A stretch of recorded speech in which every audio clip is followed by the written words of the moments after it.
In 2020, top CEOs' compensation was up to 16%. The controversy is it is not only their income that has increased, but also the pay gap between CEO and worker has expanded exponentially over the past several decades. Average CEOs made 300 times more than the median employee in the US. On the other hand, firms believe that a great executive will lead them to a greater company. And if you have a great executive, then they certainly should be paid above the average. This inequality raises a lot of criticism and anxiety for the citizens across the country and across the political spectrum, mainly if it still happens in the long term.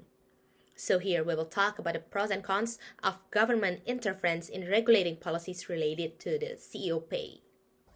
Western Digital Corporation ranks second in ranking of the largest CEO to worker pay ratios at S&P 500 companies in 2021. So, should you be pleased about the CEO pay at Western Digital Corporation? Steve Milligan has been the CEO of Western Digital Corporation since 2013. As we all know, Milligan is one of the highest paid executives in this industry. So, why does he get such high salary and what makes him special? First, he has a very high degree in the field of finance. Stephen Milligan is a master of finance. Second, he has a very beautiful resume.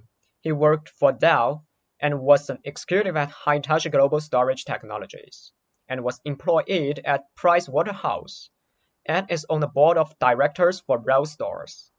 Also, Stephen Milligan is not only a CPA, he's an award-winning CPA.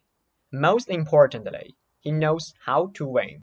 My opinion is that the implementation of CEO compensation restriction is really detrimental to the operation and the development of one company. First of all, when the wage restriction policies are established, the CEO will seek alternative or additional sources of motivation.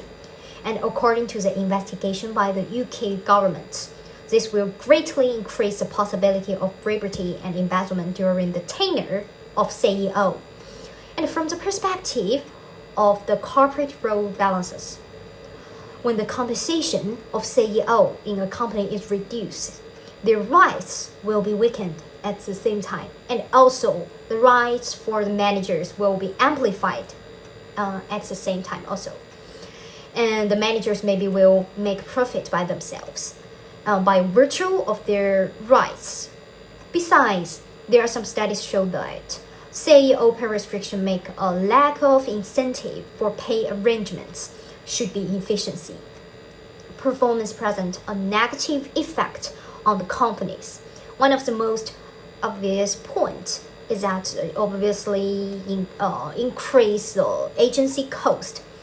In fact, the enterprise owner and operator of the kind of conflicts, but the pay restriction will intensify this conflicts of interest and contradiction for their own interest, or to seek some additional compensation. CEO maybe increase the cost of the enterprise operation, which will directly reduce enterprise performance. And the above 3 points demonstrated that the government may be really careful when implementing pay restriction policies. A lot of literature on why CEO compensations should be regulated, mainly for social reasons, but we think that one of the reasons could be that companies could use these resources and invest them in other things that would be beneficial for society. So spend them in corporate social responsibility, which involves basically actions that companies take in order to pay back to society the impacts of their functioning. So could be investments in climate change. We think that CEOs should be compensated for their work because of the following reasons. Firstly, they have a great responsibility in their roles, which of course comes at a price. Secondly, by giving CEOs a performance-related bonus and stock options, it incentivizes them to perform better and encourages them to work harder and make better decisions for stockholders. If they have a stake in the business in the form of ownership, they have a greater incentive to think of the long-term effects their decisions have on the company. Organizations have different ways in which they compensate their CEOs, and we strongly believe that there is no one-size-fits-all approach to this.